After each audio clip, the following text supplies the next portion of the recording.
just got to begin to chase a dream that is bigger than you. Kate Kinney. I'm a registered dietitian with Kinema Fitness. Thank you for joining this October Emotional Wellness Month video. I think emotional eating is a really important topic. It's something I just cover a lot with my clients. So we're just going to go over a few things about what that means. What are some signs that you might be emotionally eating? And importantly, some strategies to help you with combating this emotional eating, particularly if it's happening frequently and interfering with your health and wellness goals in general. So, when we say emotional eating, we're talking about eating in response to the emotions that you're feeling rather than eating because you're hungry, because your stomach's starting to rumble and you're feeling the internal cues of hunger. Instead, we're eating in response to either positive or negative emotions that we might be having in terms of trying to manage negative emotions. It might be loneliness. We might be sad. It might be stress, eating in response to a stressful day. Or on the other hand, it could be eating because we're happy, we're celebrating, we're feeling really good about something. Maybe we're successful and we feel like we need a reward or something like that. So emotional eating can be in response to any kind of emotion. And having emotions is something that is going to happen all day, and every day, and that's a normal thing. But eating in response to those emotions is another is a concern if it's interfering, as I said, with your health and wellness goals. So emotional eating typically involves eating foods that are higher in calories and higher in carbohydrate, and oftentimes not offering a lot of nutritional value. So, a lot of emotional eating has to do with, some carb or sugar cravings, and carbohydrates do, in fact, cause a little serotonin boost. It can be a little mood booster. Um, but we want to be careful about the foods that we're choosing to get that little serotonin boost. So commonly, though, we're talking high calorie, not a lot of nutritional benefit when we're talking about emotional eating. And it's actually most likely to happen in people or for people that have a history of dieting or have been following very restrictive diets. We find that emotional eating is more common in that situation. So there are several different causes of emotional eating. Oops, sorry about that. Different causes of emotional eating, and we know that there is a biological relationship between stress and cravings. When we are stressed, it causes a release of cortisol in the body. It's considered a stress hormone, and that actually does cause cravings for high calorie foods, so which are typically high in sugar and high in unhealthy fats. And that kind of goes back to our biology from ancient times when we had a stressful environment. Typically, we needed a lot of calories to be able to survive those stressful times.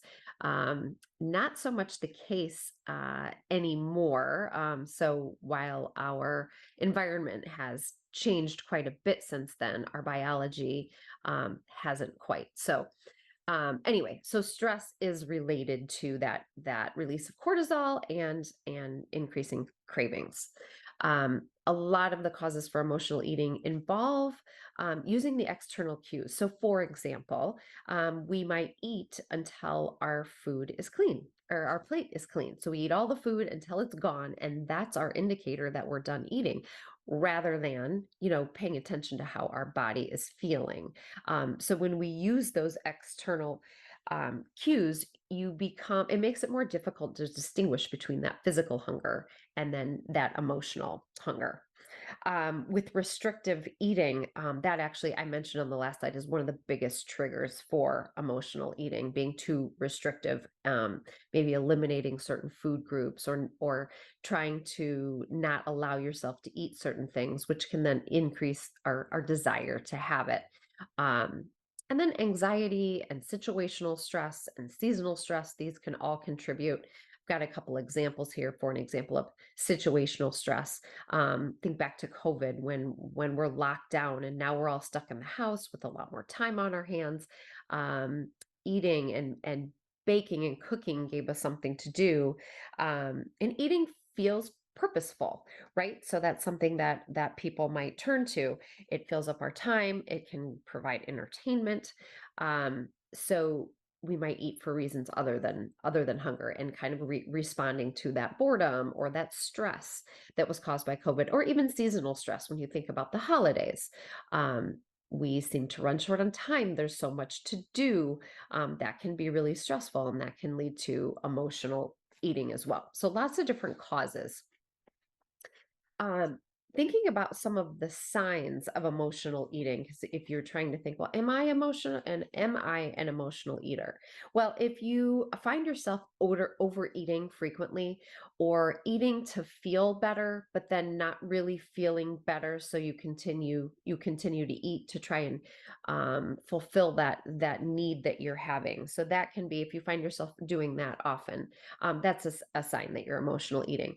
Or if you're having like sudden cravings, like, oh, I just have to have some chocolate right now. If you think about it, physical hunger kind of develops over time, right? Like, oh, maybe I'm hungry. And then a little bit later, like, oh, yeah, my stomach is rumbling. I'm definitely hungry. Versus an emotional eating, the cravings might come on very, very suddenly and feel more urgent. Craving only certain foods, again, like that, I need some chocolate or I need some ice cream right now. If you think about it, when you're hungry, you might be, when you're physically hungry, open to many other foods. But if you're like really stuck on, I really just want this one thing, that might be a sign that you are responding more emotionally. And then also, if you find yourself feeling bad or guilty or having shame very often after eating about what you ate or how much you ate, that might be a sign that you're responding to that, you're emotional eating as well. Because if you think about it, we shouldn't feel bad for eating because we need to eat in order to survive. So if you're having guilty feelings, then maybe you're eating in response to something else. So I mean, having some cravings or emotional eating is okay once in a while, but if you are feeling stressed or feeling a certain emotion, and your only way of coping with it is turning to food, then I think that's when emotional eating is more of a problem, or an issue for you. So the some of the takeaways here, or what I'm hoping to address today, is some of the strategies that you might use to cope with emotional eating, or to identify it and then be able to prevent it. So in terms of strategy, so developing a healthier diet in general, there are certain foods that can influence our brain and our mood and our GI system, that just might help make us feel better. So by developing a healthier diet and including some of those foods, um, you might prevent some of the need for emotional eating. So these foods that can influence our mood, for example, fatty fish like salmon, tuna, sardines, those omega 3s that I'm sure you've heard about, can be a mood booster. So foods that are high, or carbohydrates that are high in fiber. So thinking about whole grains like oatmeal or quinoa, thinking about things like beans that have really great fiber, fruits and vegetables, nuts and seeds all have good fiber too. And fiber can actually help. Well, carbohydrates I mentioned can be a good serotonin booster. The ones that are high in fiber, actually really good for us, can kind of boost our mood, um, while also providing really good nutrition for us. And when we have foods that are high in fiber, fiber slows down the digestive process. So food stays with us a little bit longer. And the process of digesting that food, breaking those carbohydrates down into sugar and getting them into the bloodstream, it's a longer process when we're eating foods that are high in fiber. So we don't see blood sugar spikes, and keeping our blood sugars more steady state can actually help with our mood and kind of regulating how we feel throughout the day as well. Fruits and vegetables have a lot of antioxidants in them, and there's such a health benefit to getting those antioxidants and helping with our immune function and those types of things. So that altogether, having a healthier diet can really influence how we might be feeling throughout the day in terms of energy level and mood in general. Also, avoiding by creating this healthier diet and including some of these healthy foods, there's a little bit less room for some of the higher sugar foods, the sweets and refined grains that we might be eating that actually spike our blood sugar pretty quickly and then might lead to a crash and then a kind of a decrease in our mood. So that healthier diet, looking at this picture here, lots of fruits and vegetables, some whole grains, some protein. Protein actually helps slow that digestive process as well, so foods are more satisfying. um, Eating regular meals. So kind of back to that idea of keeping a steady blood sugar to help with our mood and energy levels. Eating regular meals, starting with a breakfast within a couple of hours of waking, and then, lunch and maybe an afternoon snack if it's going to be a long time till dinner. So we can try to keep those blood sugar levels pretty steady state rather than going a long time without eating. Blood sugar levels drop. We might get hangry, that irritability that comes with being hungry, and then we tend to overeat as a result of that. Drinking water all day can help. A lot of times we might even confuse hunger for thirst, but drinking water can help keep our energy levels up. It can also be something nice to do if you feel yourself getting stressed and wanting to turn to food. Drinking a glass of water right there to start.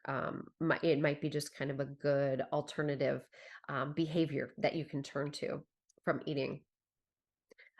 Don't keep trigger foods in the house. So if there's something that you tend to go to when you're stressed, and then once you start eating it, it's hard to stop. Not that you can never plan to have those foods, but I wouldn't buy a Costco size bag and keep it in the pantry because that's going to be tempting to you. But maybe it's something that you agree that, like, if I really want to have this snack, I'm going to go out and I'm going to get myself a single serving of it. It's okay to have once in a while, but don't tempt yourself by having, large quantities of it available at any particular time. Planning a healthy snack. So like I said, if you're going to be going a long time between meals, maybe it's, for a lot of people, I think there's like a couple hours after lunch, that lull in the day where maybe they might start craving something sweet as a little mood booster or a pick me up. It's okay to have something to eat at that time, especially if it's been a while and it's going to be a while before dinner. But if you have a planned ahead snack, you're going to be better off. And if you can tie in some whole grain or fruit, that carbohydrate, that high fiber carbohydrate, with some protein and a little healthy fat, then you have it planned out and you have it available and you can eat that at that time. Perhaps sticking with that healthier diet options. So that might look like that might be whole grain crackers with some veggies and some hummus. That would be a really great balanced snack. Or maybe it's an apple or banana with some peanut butter. So we get some fruit, some carbohydrate, and then we get some protein, a little healthy fat in there as well. So nice balanced planned ahead snacks can be helpful. And then planning ahead for treats. If you are really like an ice cream person, then plan it out. Allow for it once in a while, but maybe it's going to be at the end of the work week. You're going to have some ice cream or something like that. So again, not that you can never have those things that are your favorites, but allow yourself to have them so you're not completely restricted. But just plan it out and kind of work it into your plan for the day or the weekend or whatever that might be. Being mindful, that is something that I think it's important to pay attention to when you're eating, like really thinking about tasting your food, chewing it, realizing it's happening. Because I think we multitask a lot. We're eating while we're while we're working or while we're driving or while we're, relaxing at the end of a long day. And then have you ever eaten something and then thought, gosh, I don't even really remember eating that, or look how much I ate and I didn't even know. So being mindful, really thinking about it, maybe establishing rules for yourself. Like I'm not going to eat something unless it's in a bowl or I've portioned it on a plate. Don't eat from the package, those sorts of thing. Um, Eating while you're really paying attention to what you're doing. And research shows that we get the most not reward enjoyment. We get the most enjoyment in the first few bites of something. So paying attention to those first few bites can be really helpful. Another strategy is to think about, and this goes along with that mindfulness too. Whenever you're going to eat something, stop and ask yourself, how hungry am I? Am I hungry, or am I responding to something emotionally? It just sounds good, or I'm having a craving for something. So if you think about this hunger scale, it really kind of teaches you to pay attention to your physical signs of hunger. So if there's a scale from 0 to 10, and 0 is um I haven't eaten in so long. I am irritable and nauseous and I'm getting a headache and I really don't feel well. And 10 is like, oh my gosh, I'm nauseous because I ate way too much. I'm completely uncomfortable. So 5 is in the middle. It's neutral. I'm not really hungry, but I'm also not full. I'm just fine. So you kind of want to stay in that like 3 to 7 range where you're eating um when you feel that your body is starting to ask for food, you're getting some hunger pains, and then we're going to stop eating before we're full. We are satisfied. I don't need anything else. And so really paying attention to that and being mindful about how we feel when we eat, that can be a good way to sort of identify or stop that emotional eating. Because if you are reaching for food and can take a moment to realize, oh gosh, I'm actually not hungry, maybe I should go do something else, that can be really a really strong tool, a really helpful tool. Some other strategies involve keeping a food log. So that is something, in particular for people who are interested in weight loss. A food log is really, really helpful for awareness. Sometimes, again, that eating without even really thinking about it. If we're writing down what we're eating, we kind of have to think about it. So writing that down, it's important for accountability. But then also, if you're keeping a food log, you can take a moment to go, okay, how did I feel? How did I feel before I ate that? How do I feel after I ate that? And that kind of ties in with the next point of writing out stressors. If you're feeling stressed and you eat and you write down what you eat and you kind of evaluate that feeling, or maybe even aside from logging your food, if you're feeling very stressed, a nice way to manage that might be to journal some of the thing. What is stressing me out? What is going on? And then you can maybe perhaps take a more analytical look at, like, okay, what can I do for this situation? So writing it down, the food and also the stressors, and or kind of finding um, that right task for you to help you out. Taking a walk, if you are feeling like you're ready, about to eat emotionally, exercise is really, really so beneficial. It releases endorphins that make us feel good, that can stimulate relaxation. The fresh air outside is also, and sunshine, are natural mood boosters and stress relievers. So you have the benefit of the exercise, but also an alternative behavior to do. So instead, in that stressful moment, instead of eating, can you get up? Can you leave your desk? Can you, take a quick walk? That can be beneficial for many reasons. Breathing or meditating. So in um, a